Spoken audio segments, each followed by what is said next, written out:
From JBS Studios in Greater New York, this is the JBS News Update with Teisha Bader. I'm Teisha Bader with the JBS News Update for Monday, October the 2nd, 2017. Israeli Prime Minister Benjamin Netanyahu extended his deepest condolences today to the American people following the mass shooting in Las Vegas, in which some 58 people were killed and hundreds injured. The Prime Minister wrote on social media that on this terrible day, the people of Israel stand shoulder to shoulder with the American people in mourning and sorrow. Israel's Consul General in Los Angeles flew to Las Vegas to start locating some 8 unaccounted for Israelis. Palestinian Authority Prime Minister Rami Hamdallah arrived in Gaza today, his first visit to the enclave in 2 years.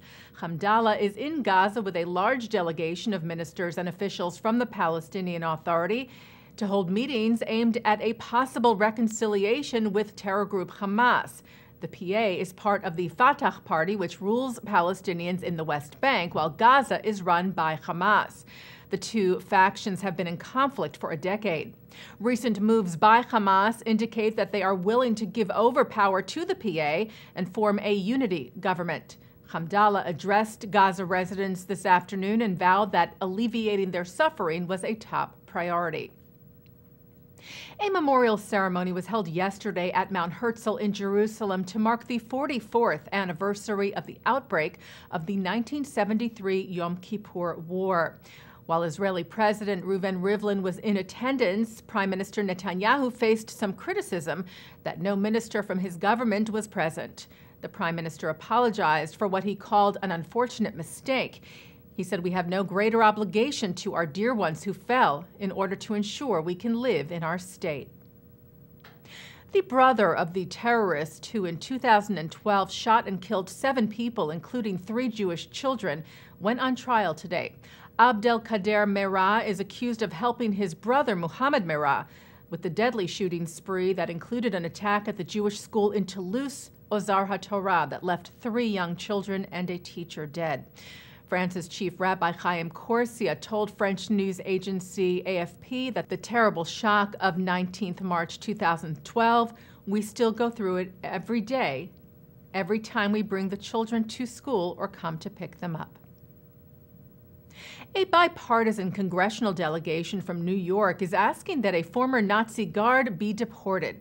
The New York Daily News reports that the 29 lawmakers, both Republican and Democrat, representing New York, signed a letter to Secretary of State Rex Tillerson urging him to deport 92-year-old Jacques Palisz, who served as a guard at the Trauniki concentration camp in Nazi-occupied Poland in 1943. His citizenship was revoked 13 years ago, but he is still living in Queens. And of all the countries that the court has asked to accept Palisz, Poland, Germany, and Ukraine, none have agreed to take him in. The New York officials, however, are urging Tillerson to personally, quote, step in to settle this long-standing injustice and see that the former Nazi no longer live in their state or country. Well, the Pentagon has reportedly approved the use of Israeli technology on its tanks. The Jerusalem Post said the U.S. Army will be installing Israel's trophy system on a number of its M182 Abrams tanks, making it the first army, aside from the IDF, to use the system.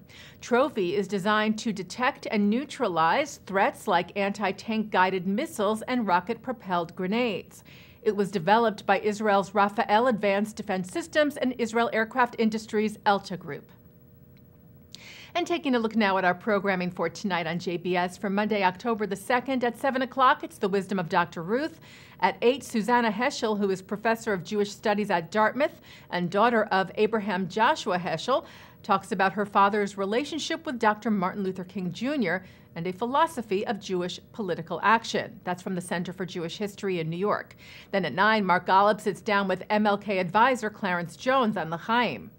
At 10, it's a night of Jewish humor at the 92nd Street Y. And coming up right after this newscast tonight, a one-on-one with Harvard Law Professor Emeritus Alan Dershowitz. And that's the JBS News Update for Monday, October the 2nd, 2017. I'm Teisha Bader.